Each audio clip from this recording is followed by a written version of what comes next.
People tell you precisely what's wrong by what they refuse to say. They hand you the map to their anxieties, their constraints, and their deceptions, not with their words, but with their silences. If you can learn to hear the omissions, the sudden pivots away from a topic, and the subtle dips in vocal tone, you can locate the real issue in any conversation. And you can do it without ever making an accusation, keeping the room perfectly calm. Most of us think we're good listeners, but we listen to the words, the content, the story being presented. We miss what's missing. That's why so many problems fester under the surface of a conversation, unaddressed until they eventually blow up. Research confirms our weakness here.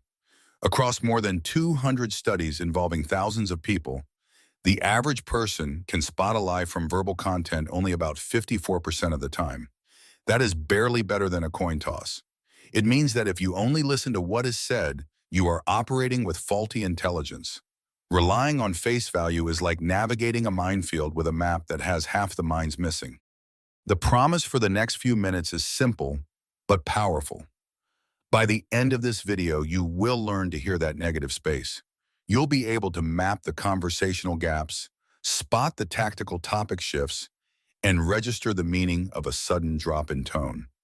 More importantly, you'll learn the calm, precise language needed to loop back to a missed point without putting anyone on the defensive. You will learn how to surface the truth while actually building trust, not destroying it. Every productive conversation runs on a set of unspoken rules, a kind of cooperative contract. We implicitly agree to give enough information, but not too much. We agree to be truthful, to stay on topic, and to be clear.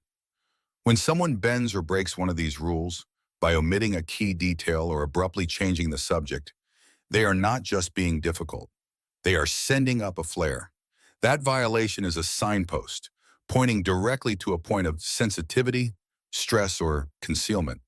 Your job is not to judge it, but to notice it and to gently inquire. These aren't proof of guilt. They are invitations to look closer. The most common way information is hidden is by answering a question that wasn't asked. It's a classic political maneuver, but it happens every day in the office, in our homes, everywhere. Someone offers a fluent, confident answer that is related to your question, but doesn't actually address it. Because we want to be polite, and because our working memory is limited, we often let it slide, feeling like we got an answer when we didn't. The key is to hold your original question firmly in your mind, word for word, and check the answer against it. Imagine you're in a sales negotiation. You ask the client, what's the latest date you'd need this system to be live? They respond with a glowing review of the features. We're really excited about the analytics dashboard. It's going to be a game changer. They sound positive, but they completely ignored the timeline. Don't chase them or get frustrated. Simply loop back calmly. That's great to hear. And just so I can plan properly for your team, what was that go live date you have in mind? You're not accusing, you're steering. You're gently putting the original question back on the table. When people tell stories, they instinctively follow a logical or chronological sequence. When a piece of that sequence is missing, it's often the most important part of the story. Think of it like a puzzle. What piece, given the context, should be there but isn't? The missing day of the week, the skipped step in a process, the person who wasn't mentioned. That blank space is where you should focus your gentle curiosity. It's often where the discomfort or the deception resides. Your new partner tells you all about their week. They describe a busy Monday, a great lunch with friends on Wednesday, a project they finished Friday, and a quiet Sunday. But they leapfrogged right over Saturday. It's a gap. An accusatory, what did you really do on Saturday, will shut them down. Instead, use an expected detail check. It sounds like a full week. You mentioned Sunday, but can we fill in Saturday? What were you up to? It's a neutral, cooperative request to complete the picture. This is often all it takes for them to share that they ran into an ex and felt awkward about it. The human voice is an incredible instrument, and its music changes with our emotional state. Pay attention to prosody, the rhythm, pitch, and volume of speech. A normal conversational pace is around 150 words per minute. When a speaker hits a sensitive topic, often related to money, commitment, or accountability, you might hear that pace slow down. The volume might drop, or a sentence might trail off into a mumble. This isn't definitive proof of a lie. It's a reliable sign of increased cognitive load or emotional discomfort. Their brain is working harder, and the voice shows it. You're planning a family holiday. Everyone is animated and excited when discussing destinations and meals. But the moment you bring up the travel budget, your sibling goes quiet. Their speech slows, and they pivot to talking about recipes. This is a classic tonal dip and pivot. Don't ignore it. Label the emotion softly. It sounds like this part of the planning is tricky. Then pause. Or, I noticed we shifted topics when the budget came up. Is that a tough spot for us to figure out?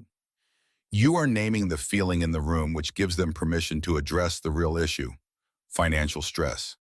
Deceptive stories are often built on a foundation of vague claims and broad statements.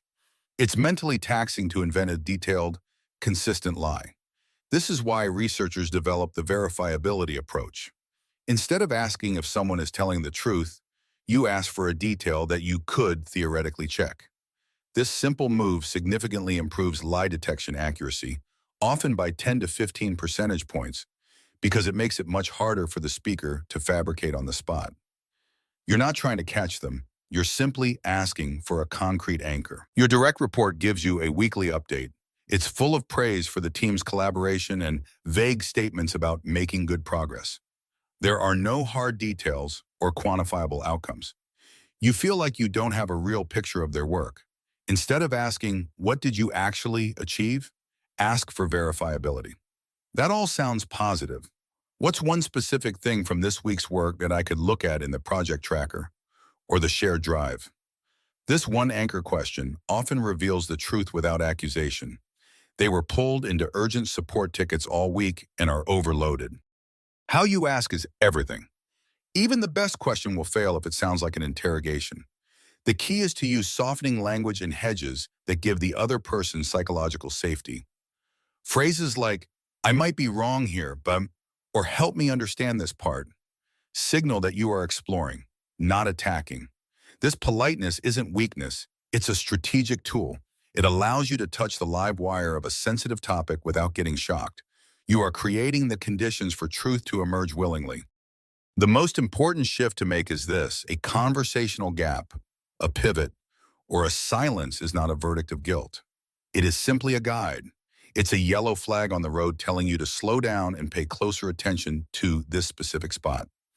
These signals point to what matters, what's stressful, or what's being managed. When you treat them as information instead of accusation, you stop being an interrogator and become a skilled navigator of human interaction. You find the truth and you preserve the relationship. Information without action is just entertainment. Here is your one move. In your next important conversation, decide on your most critical question beforehand.